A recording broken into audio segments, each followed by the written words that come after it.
আমি বিগত দিনে তাঁতি দলের সাথে সম্পৃক্ত ছিলাম। সিলেট মহানগর তাঁতি দলের সিনিয়র সভাপতির দায়িত্বে আমি ছিলাম। এ কারণে 2018 সালে লাওয়াবাজার এলাকার একটি গায়েবী মামলায় আমাকে আসামি করে গ্রেফতার করা হয়। আমি 1 মাস কারাগারে ছিলাম। আমি বিএনপি ঘরানার লোক, আমি শুরু থেকে বিএনপি করতাম। এরপরে আমি যখন পদ পদবিতে আসি, আপনাদের কাছে ফটো দেওয়া আছে, ইলিয়াস ভাই যখন গুম হয় তখন রাজপথ আমরা দখলে রেখেছিলাম। এই ফটো আপনাদেরকে দিয়েছি।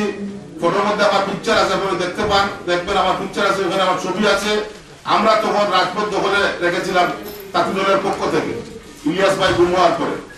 আওয়ামী ফ্যাসিস্ট সরকার বাংলাদেশের যত বড় বড় ব্যবসা ও শিল্প প্রতিষ্ঠানের মালিকদের টার্গেট করে জোরপূর্বক মামলা হামলার ভয়ভীতি দেখিয়ে আসামি বানিয়ে আওয়ামী লীগের রাজনীতিতে সম্পৃক্ত করতে বাধ্য করে।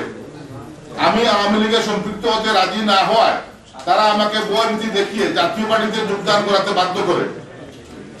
তাই একটা পর্যায়ে আমি আমার ভবিষ্যৎ নিরাপত্তা, ব্যবসা প্রতিষ্ঠান সুরক্ষা, 2000-এরও বেশি শ্রমিক আমার এখানে কর্মসংস্থান কর্ম করে খায় ও তাদের পরিবারের কথা চিন্তা করে আমি জাতীয় পার্টিতে যোগদান করি। এবং ফ্যাসিস্ট সরকারের বিভিন্ন সংস্থা দিয়ে আমাকে প্রতিনিয়ত ভয়ভীতি দেখিয়ে আমাকে গুম করা হবে, আমাকে এই করা হবে, সেই করা হবে, আমাকে প্রতিদিন ভয় দেখিয়ে আমাকে জাতীয় পার্টিতে ওরা সম্পৃক্ত করে। তখন থেকে আমি জাতীয় পার্টিতে আমি অন্তর্ভুক্ত হই, কিন্তু আমার কোনো কার্যকলাপ জাতীয় পার্টিতে ছিল না বললেই চলে। লন্ডনে অবস্থানকালীন সময়ে বাংলাদেশে কুটা সংস্কারের লক্ষ্যে দেশের ছাত্র সমাজের 1 জুলাই 2024 ইংরেজি সন থেকে 4 দফা দাবিতে বৈষম্য বিরোধী ছাত্র আন্দোলনের ব্যানারে পরিচালিত ন্যায্য আন্দোলনে পূর্ণ সমর্থন ব্যক্ত করি।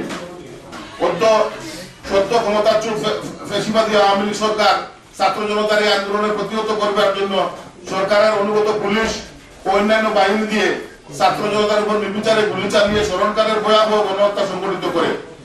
পূর্বে এদেশে কোনো আন্দোলন ও এ ধরনের গণহত্যা সংঘটিত হয়নি। তৎকালীন সংসদের বিরোধী দল হিসেবে জাতীয় পার্টি দায়িত্বশীল ভূমিকা নিতে ব্যর্থ হইয়াছে। দলের একজন দায়িত্বশীল সদস্য হয়ে আমি এ দায় এড়াতে পারি না।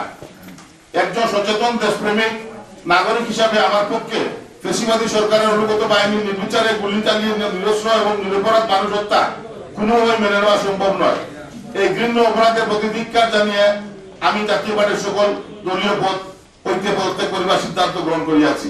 আমি এতদিন ধরে একটি বিষয়ে জানাতে পারিনি, বিগত সিলেট সিটি কর্পোরেশন নির্বাচনের সময় পলাতক শেখ হাসিনার নেতৃত্বাধীন পতিত ফ্যাসিস্ট সরকার তার বিভিন্ন সরকারি সংস্থার লোকজন দিয়ে জোরপূর্বক আমাকে নির্বাচনে অংশগ্রহণ নিতে বাধ্য করে।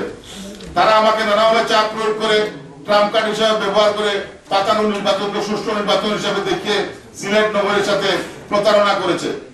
আমাকে গুম করার কথা ওই সময় উল্লেখ করা হয়েছে যে আপনাকে উঠিয়ে নিয়ে যাব যদি আপনি নির্বাচন না করেন। কারণ আমি যদি নির্বাচনে না আসি তাহলে এককভাবে আওয়ামী লীগের নির্বাচন হতে হবে না এবং হওয়ার কোনো সম্ভাবনা নাই। এই জন্য আমাকে তারা করেছে, আমাকে দাঁড় করিয়েছে। আমি শারীরিকভাবে, মানসিকভাবে, আর্থিকভাবে আমি প্রচুর ক্ষতিগ্রস্ত হয়েছি এই নির্বাচনে।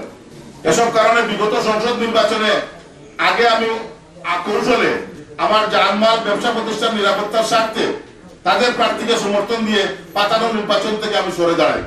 আপনারা সবাই জানেন বিগত সংসদ নির্বাচনে আমাকে 1 আসন নির্বাচন করার জন্য আমাকে ট্রাম্প কার্ড হিসেবে আবার ব্যবহার করেছিল, কিন্তু আমি খুবই কৌশলে আমি তাদেরকে সমর্থন দিয়ে আমি সেখান থেকে সরে এসেছি।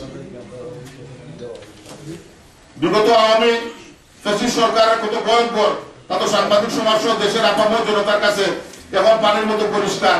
এ বিষয়ে আমি আর নাইবা বললাম, কারণ সেই সময় এই 16 বছর আপনাদেরও কণ্ঠরূপ ছিল, আপনাদেরও কলম বন্ধ ছিল, আপনারা সত্য কথা বলার কোনো সুযোগ পান নাই, আমরাও পাই নাই, কেউ কিছু বলার সুযোগ পায় নাই।